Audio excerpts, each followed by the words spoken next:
March 12th, 2026, 3:47 a.m. local time, Prince Sultan Air Base, Saudi Arabia. Alert sirens wailed across the flight line where 5 KC-46 Pegasus tankers sat in reinforced shelters. American air crews sprinted toward their aircraft. They didn't make it.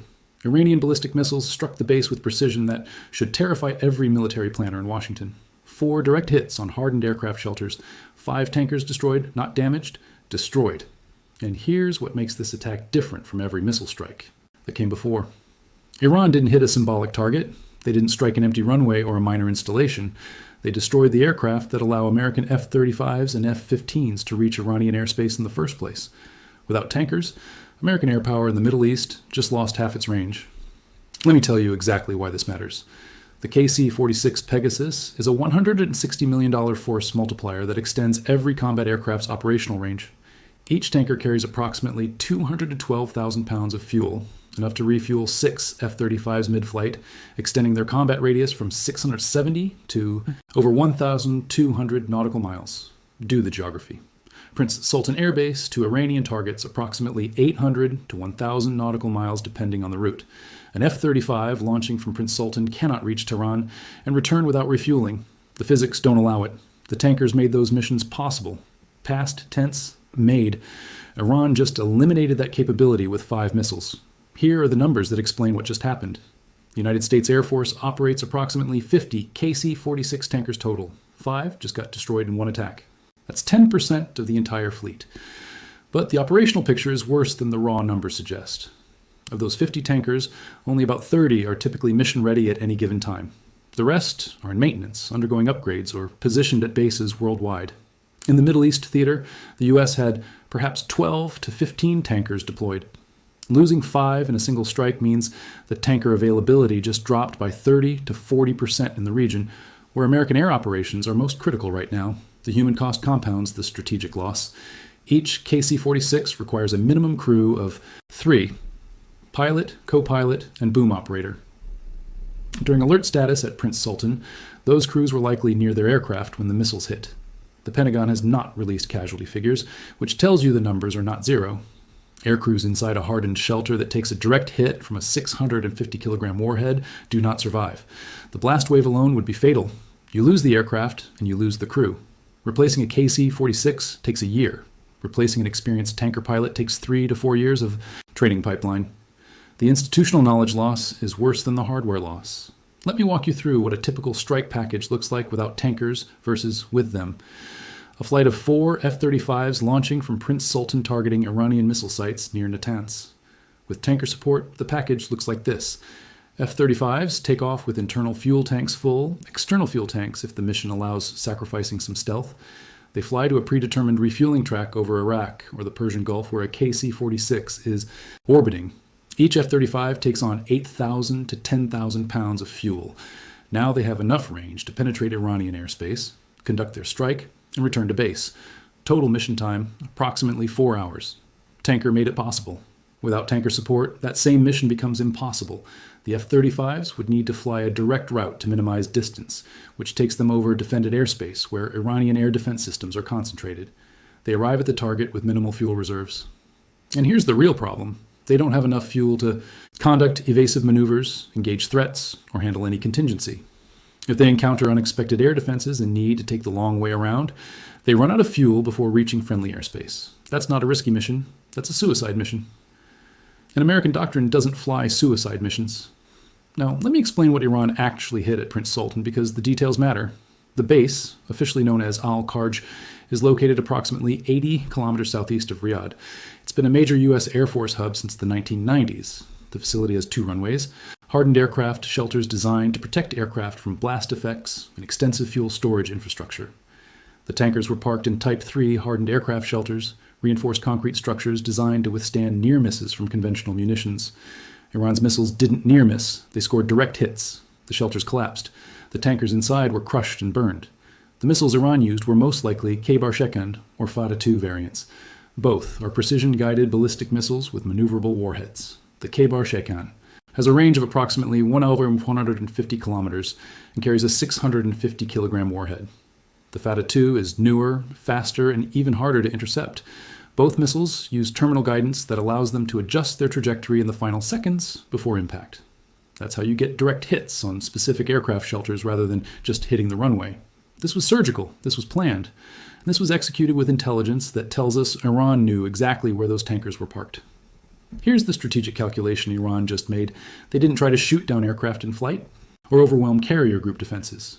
They hit tankers on the ground where they're vulnerable, where 5 missiles eliminate capability that would take dozens of air-to-air missiles to degrade. Find the bottleneck in the enemy's logistics chain and eliminate it with precision. Let me give you the cost equation, because this is where the mathematics become brutal. Each KC-46 costs approximately $160 million 5 tankers, $800 million in destroyed aircraft. The missiles Iran fired probably cost between $1 million and $2 million each. Depending on the variant, let's say $10 million total for all 5 missiles. Iran traded $10 million in munitions for $800 million in American assets. That's an 80-to-1 cost exchange ratio in Iran's favor. But the real cost isn't the aircraft replacement value. It's the operational capability those tankers provided. You cannot replace a KC-46 quickly. Boeing's production rate is approximately 18 tankers per year across all customers. The U.S. Air Force might receive 6 to 8 new KC-46s annually if production stays on schedule, which it hasn't historically. That means replacing 5 tankers takes most of a year. During that year, American air operations are constrained by tanker availability. And here's the detail that should make Air Force logistics planners physically ill. You cannot surge tanker production the way you can surge missile production. The KC-46 is built on a modified Boeing 767 commercial airframe. Boeing doesn't stockpile 767 airframes waiting to be converted to tankers.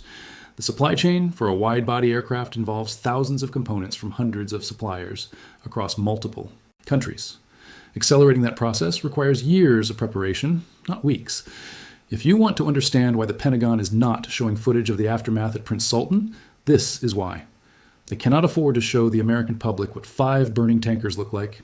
The imagery would raise questions they don't want to answer.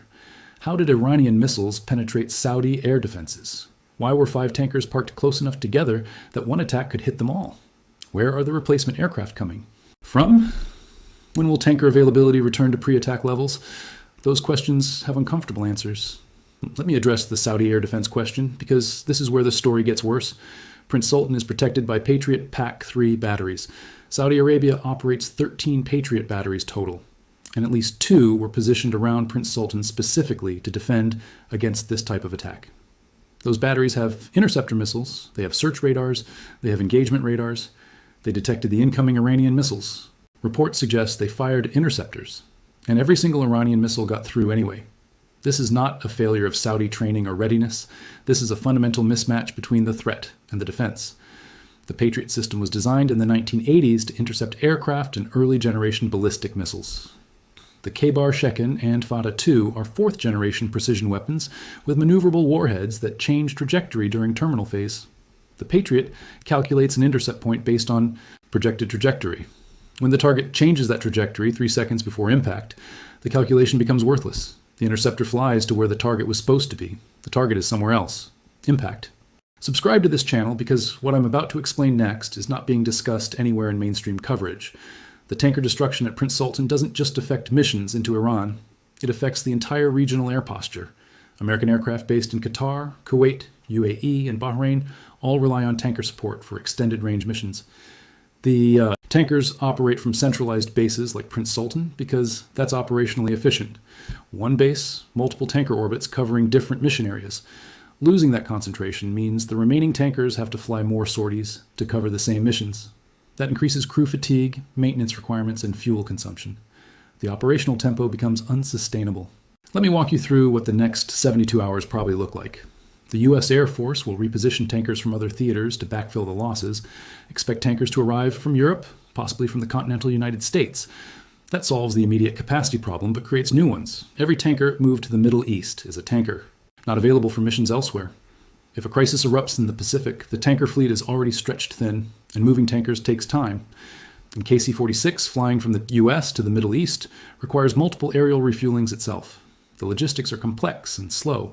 The Air Force will also change its basing posture, concentrating tankers at one location just proved fatal.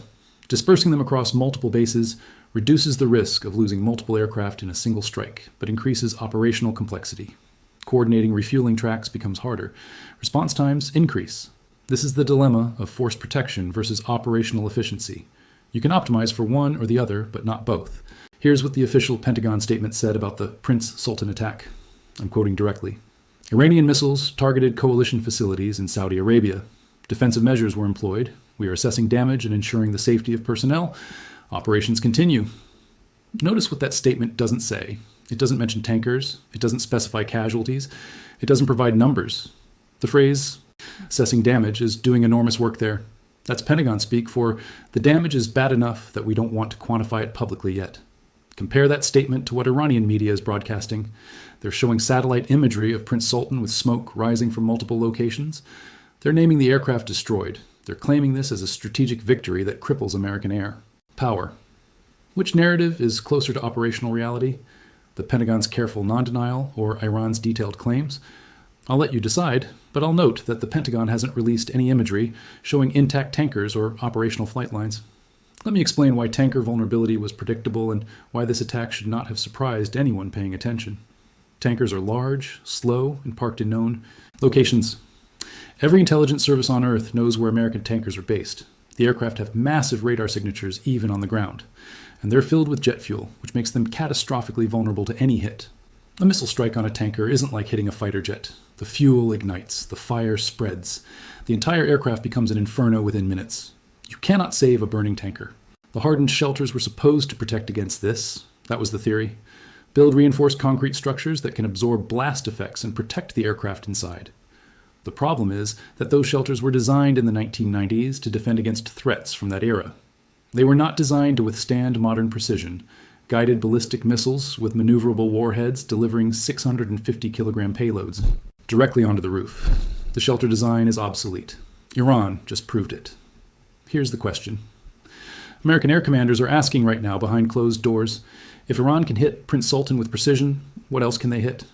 Al Udeid Air Base in Qatar hosts more American aircraft than any other facility in the region. Al Dhafra in the UAE hosts tankers and reconnaissance aircraft. Ali Al Salam in Kuwait hosts fighter squadrons. Every single one of those bases is within range of Iranian missiles. Every single one of them has aircraft parked in shelters that just proved inadequate. The entire regional basing structure is now understood to be vulnerable in ways that weren't operationally confirmed until March 12th. This is what I want you to understand as we close. The tanker fleet destruction at Prince Sultan is not just about 5 aircraft. It's about the operational concept that American air power has relied on for 3 decades. That concept assumed that tankers would operate from secure rear area bases, providing refueling support to strike packages hitting targets hundreds of miles away. The rear area just got hit. The tankers are gone. And the assumption of sanctuary is shattered. American F-35s and F-15s are still flying. The pilots are still trained. The weapons still work. But the range is cut in half. Missions that were routine last week are now impossible without accepting risks that doctrine considers unacceptable. That's not a temporary logistics problem. That's a strategic shift. Iran found the seam in American air operations and exploited it with 5 missiles. Not 500. 5. The efficiency is remarkable. The implications are catastrophic. And the mainstream media is showing you burning buildings without explaining that those buildings contained the aircraft that made American air superiority possible. Share this video because what you just learned won't be in tonight's news briefing. They'll mention an attack on a Saudi base. They'll quote the Pentagon's assessment. They won't tell you that 5 tankers are gone and won't be replaced for a year. They won't explain that F-35s just lost half their range. They won't do the math on how many sorties. Can't be flown now. But you have that information now. Spread it. Prince Sultan Air Base, March 12th, 2026. 5 tankers destroyed. American air power in the Middle East just got grounded in the most literal sense. The jets still fly, they just can't reach the targets anymore, and that, my friends, is how you win a war without shooting down a single fighter.